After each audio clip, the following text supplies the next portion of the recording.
For anybody who wants to install a water heater in their shop bathroom or whatever they want to, wherever they want to put it at.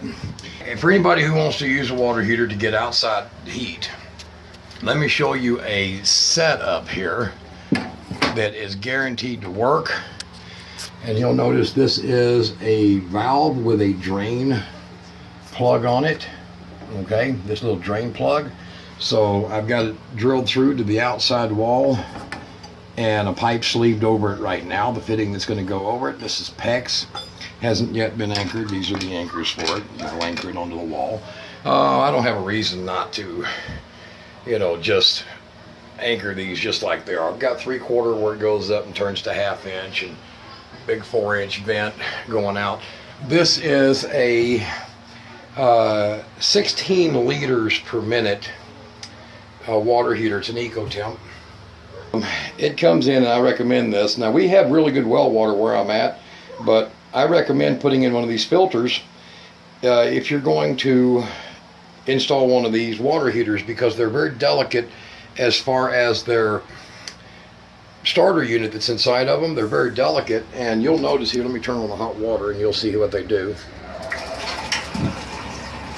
They fire right up immediately, and they heat the big heat exchanger that's up inside there. And of course you can see this old shop sink. I had another water heater in here, but it was insufficient for putting in a jacuzzi, because everybody should have a jacuzzi in their shop, right? I mean, unless you're just foolish, you should have one of these. I'm currently in the process. Now I've got the FRP board that's got to go on top of all of this.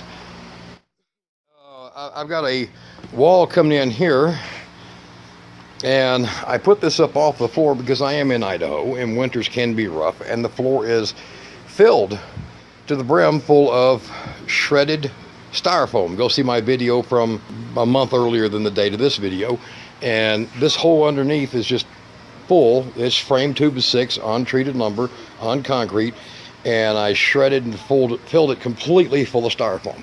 The ceiling, of course, above here is all going to be in just whatever I salvaged in some old insulation, and there's going to be 2 foot by 2 foot square tiles that go on this, because these are 1 foot centers.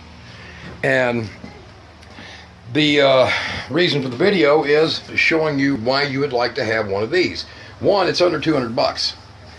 Two, the one that was sitting right here on this wall is insufficient, and it's sitting over here, and it was just not sufficient. This one here is about a 7 or 8 liter capacity, and I needed something drastically more for this. So very hot water, and as you can see, turning that on fires up that heater right there. Okay, now the way I've got it is I've got my water lines that go down underneath the floor, running underneath this shower unit. I put a shower unit in for this, and that's a very handy RV valve for a recreational vehicle. Good flow rate. And putting in a jacuzzi in my shop means now that I can do this, I can fill this jacuzzi with that water heater. Out here is the kind of the nicest thing. So if you're running your shop and you want to wash motors or engines or other parts, so this is going to be out here. It's red handle, and here is cold water over here, non-filtered, so that you can use it gardening and whatever. And the reason for the video is I want to show some people that this isn't hard to do. Now, you don't have to buy a frost-free.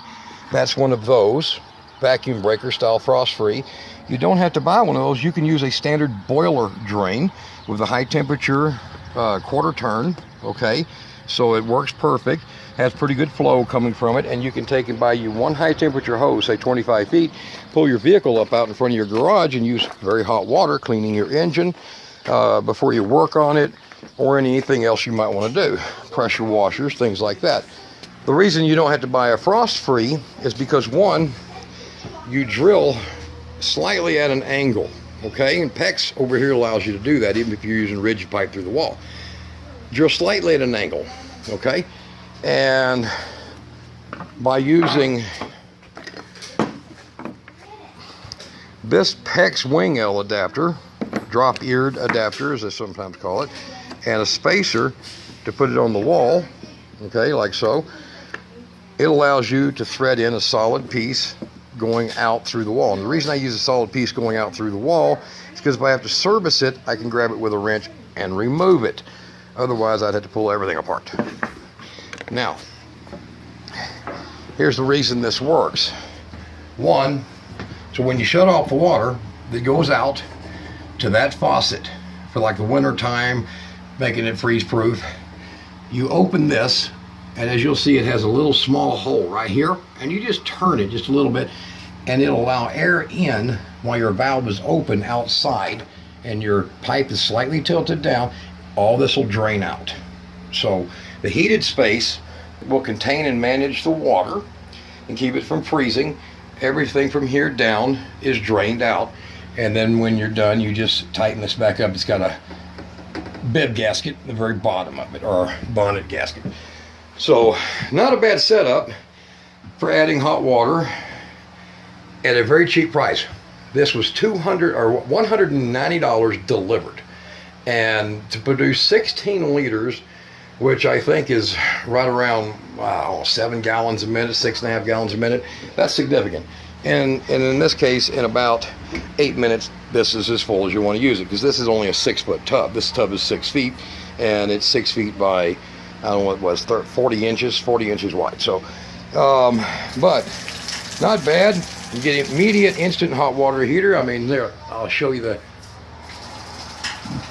you see it come on back in there? Right there, and only when you run it. Y'all look towards getting you an instant water heater. This are 1/2-inch supply. The next one up, the 20L, 20 liter, is 3/4, and you can run a whole house on the 1/2-inch supply if you just got a 2-bath, 1-kitchen house. Higher demands, you do need more. Get your jacuzzi in. Kind of cool, huh?